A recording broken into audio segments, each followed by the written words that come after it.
Before you begin, remove the base enclosure, battery, M.2 solid-state drive, wireless LAN module, 2.5-inch storage drive assembly, fan, speakers, display panel assembly, and DC-in connector.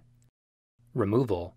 Disconnect the following cables from the motherboard: fingerprint reader ribbon cable, keyboard light ribbon cable, keyboard ribbon cable, touchpad board ribbon cable, power button board ribbon cable. Remove the three 3mm P1 Phillips head screws that secure the motherboard to the top cover. Remove the two 3mm P1 Phillips head screws that secure the USB board to the top cover. Carefully lift the USB board and right edge of the motherboard off of the alignment pins.